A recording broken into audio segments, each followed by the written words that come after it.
3/3/2026 செவ்வாய்க்கிழமை நிகழ இருக்கின்ற சந்திர கிரகணத்திலே கண்டிப்பாக ஆன்மீக பக்தர்கள் எல்லாம் செய்ய வேண்டியது கண்டிப்பாக காலையிலிருந்தே உங்களுடைய உணவு வகைகள் அரிசி முதல் உப்பு, பருப்பு, ஊறுகாய் மற்றும் எல்லாவற்றிலும் தர்பையை சிறு சிறு துண்டுகளாக வெட்டி போடவும். இது எதிர்வினை சக்திகள் வராமல் காக்கின்ற மிக அற்புதமான காப்பு சக்திகளை கொடுக்கும். மேலும் சந்திர கிரகணத்தின் போது அருகில் உள்ள ஆலயங்களிலே நடை திறந்து இருந்தாலும் இல்லாவிட்டாலும் இறைவனை நீங்கள் பார்க்க முடியவில்லை என்று மனதிற்குள் குழம்ப வேண்டாம்.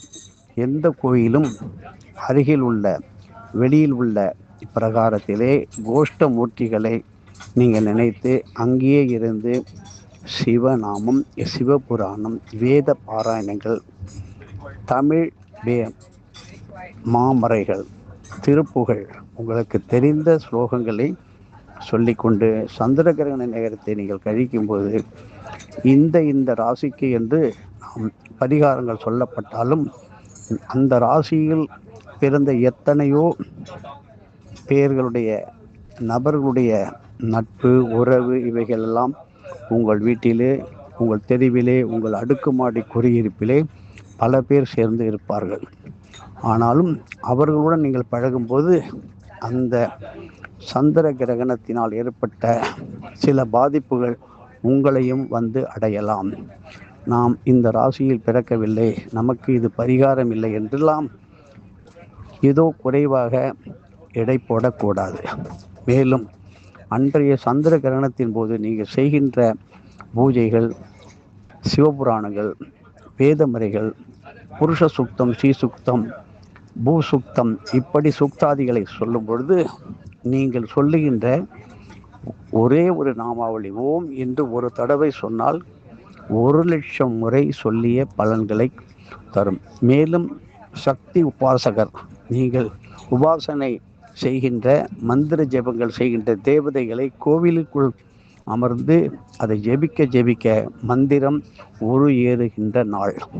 ஆகையினால் வீட்டிலிருந்து செய்கின்றோம். கோவில் நடை சாற்றுவது என்பது கண்டிப்பாக ஆகம விதியில் கிடையாது.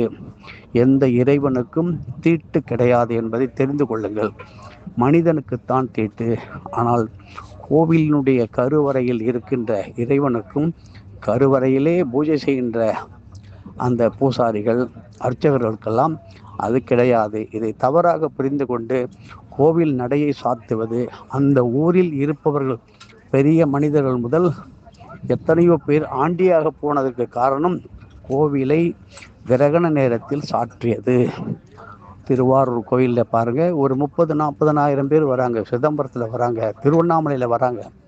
இப்படி தவறான சாக்குப்போக்கு சொல்லி செய்யக்கூடாது என்பது எங்களது வேண்டுகோள். ஆகையினால் பரிகாரம் என்ற பெயரிலே ஏதோ ஒரு வாழைப்பழம், தலைப்பாக்கு, தேங்காயை வைத்துவிட்டு தானம் கொடுப்பதால் மட்டும் அது சரிப்பட்டு வராது. ஆகையினால் நீங்கள் அதை செய்ய வேண்டாம். எல்லோரும் நீங்கள் தெரிந்த ஜெபங்களை, இறைநாமங்களை பக்தியோடு செய்யுங்கள். சந்திர கிரகணம் முடிந்த பிறகு அவர்கள் குல வழக்கப்படி ஸ்நானம் செய்யுங்கள், தர்ப்பணம் செய்யுங்கள். பித்ருக்கள் காரியம் கண்டிப்பாக அந்தந்த ஆலயத்தில் உள்ள குளக்கரையில், ஆற்றங்கரையில், நதியிலே பாதுகாப்பாக செய்வோம். இப்படிப்பட்ட சந்திர கிரகணமானது எதிர்காலத்தில் நன்மையை தருவதற்காக வருகிறது. இதை நாம் முறையாக பயன்படுத்தாமல் தூங்கிக் கொண்டு வீண் பேச்சுக்களை பேசி கொண்டிருக்கும் போது நாம் சொன்னமே, ஒரு தடவை ஒரு மந்திரம் சொல்லும்போது கோடியாக பெறுகின்ற ஒரு சிறிய தவறு செய்தாலும் அது கோடியாக பெருகி நம்மை தாக்கும். ஆகையினால் அந்த கிரகண நேரத்திலே ஜீரண சக்திகள் என்பது இருக்காது. ஆகையினால் ஒரு பிராணிகள், ஜீவராசிகள், உயிரினங்கள் உண்பது இல்லை. மனிதனும் அப்படி நடந்து கொள்ள வேண்டும். ஆகையினால் இறை காரியத்தை தவிர வேறு எதையும் செய்ய வேண்டாம். எல்லா ஆலயங்களையும் சின்ன அரச மரத்தடியிலே தெரு ஓரம் உள்ள பிள்ளையார் கோவிலாக இருந்தாலும் விடாதீர்கள். கோடி கோயிலை நீங்கள் கட்டி கும்பாபிஷேகம் செய்த பலன்கள் கிடைக்கின்ற நல்ல நாள். இப்படி சந்திர கிரகணத்தின் பொழுது பல பேர் ஒன்று சேர்ந்து சரியான இடத்தை தேர்வு செய்து பசுமாட்டுடன் கன்றுடன் கூடிய பசு, நல்ல கறவை உள்ள பசுமாட்டை தானம் கொடுப்பார்கள் அந்த காலத்திலே. அதற்கு ஏற்ற இடம் கிடைத்தால் அந்த தானத்தை செய்யலாம். சந்திர கிரகணம் முடிந்தவுடன் வெண்பொங்கல் படைத்து சந்திரனுடைய காயத்ரியை ஓதி தானம் கொடுப்பதும் அளவற்ற பலனை தரும். ஆகையினால் நீங்கள் சந்திர கிரகணத்தை பற்றி பகுதி 2 விரிவாக நமது வாத்தியார் கொடுத்ததை கொடுக்கின்றோம். கவலைப்படாதீர்கள். சந்திர கிரகணத்திலே திருவண்ணாமலையை வலம் சுற்றுவது கிடையாது, இடமிருந்து வலமாக வர வேண்டும். இப்படி பல ரகசியங்கள் இருக்கின்றது. பார்ப்போம். எதுவும் என்னுடையதல்ல, அனைத்தும் உன்னுடைய அருளால் அருணாச்சலா.